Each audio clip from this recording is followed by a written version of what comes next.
ultimately, we look for the same thing, and that's people who make games, right? Like it doesn't matter what hot new thing you've worked on. I just want to know that you've made a game at some point, and I can go play that game. It doesn't have to be commercially released, but it has to be available for me to download and play. I was saying yesterday that I won't do that, but if I know that it's available to be played and there's a video of it, that to me is still the most important thing. I need to be able to see your skills. If you're an artist, I need to see your art in game. Unless you're a concept artist, then that's a different thing. If you're an animator, I need to see it in engine. If I don't see something in engine, I don't know that you're a game developer. I know that you're a modeler or an artist or whatever. But until I see it in the context of a game, I don't know if you can make a game. So for me, it always comes back to I need to see that you can make games. And again, it doesn't matter if it's VR or mobile or whatever. If you're a programmer, I know you're going to be able to transfer those skills. If you're an artist, we'll figure out how to transfer those skills. So yeah, and having a website, that's why I said the internet. I think that, obviously, I completely agree with Grant on having that tangible, relevant thing that you can show is critical. And I think that being at Full Sail puts you in a unique position because you kind of have this, or you should and can have this confidence that from the technical requirements of the job, you're getting that training. Yep. Like you literally are getting that. And so a lot of what you can do to position yourself is what can you do in addition to that.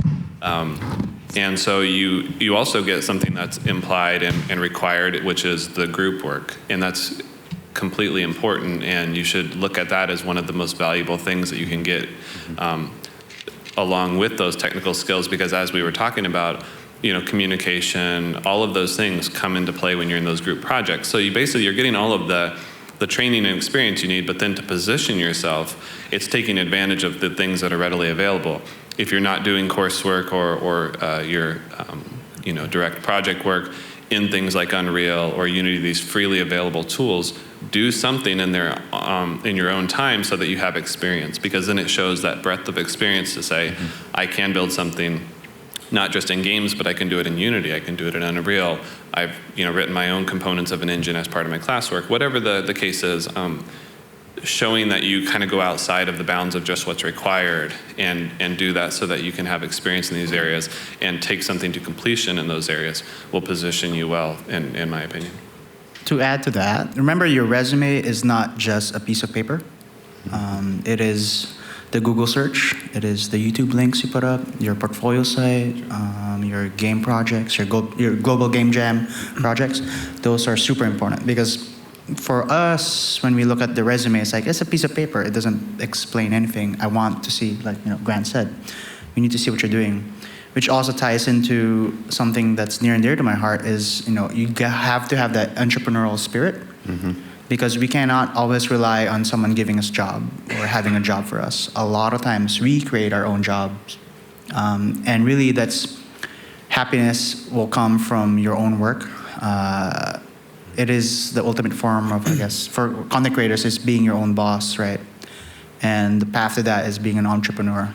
And I'm not saying having a job in a big, corporation or a big company is bad, but there's something special about being an entrepreneur. And I tell that to every single student when I'm here is, think about being an entrepreneur.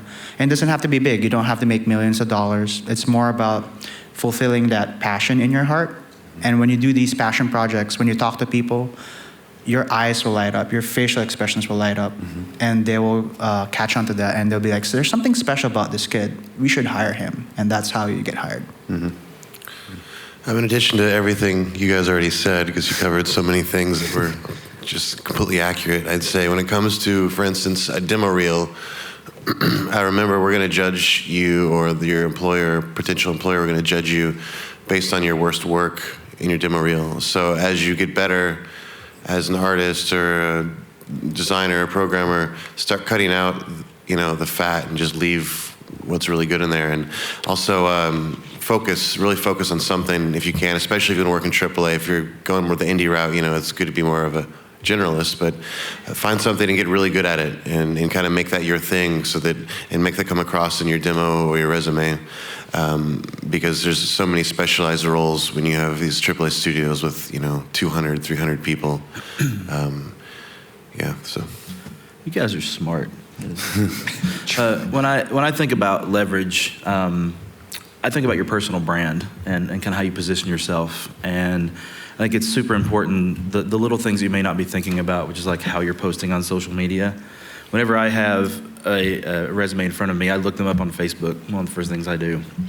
And I look for anything I can find because cultural fit is super important. And I want to know that if someone is coming to work with me, that I want to work with them. And if I see posts where you're talking, poorly about students or coworkers or anything like that, and it's not even like you don't have to, it's really about not doing bad things, not so much about things that you need to be doing specifically. So just be careful with that kind of thing because it's super important. So put your page on private.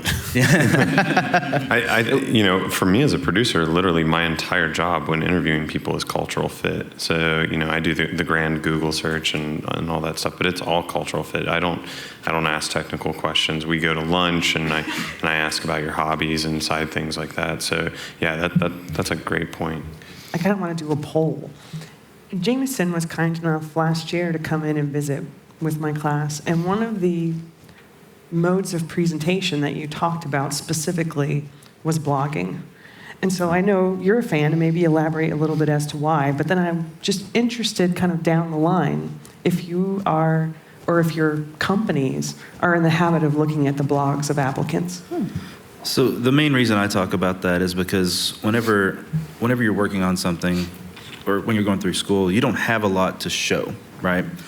And as a designer, what's really important to me is seeing your thought process. So if you're working on a class project and you run a blog where you're doing updates about, hey, here's the things that we're trying to do, here's the things we struggled with, here's where we had some problems or successes in communication with each other, and you talk about how you went through that and worked through that, I can literally sit there and get a sense of what kind of person you are. And that really gives me insight that I can't get in a half-hour conversation in an interview. So that's super insightful stuff for me.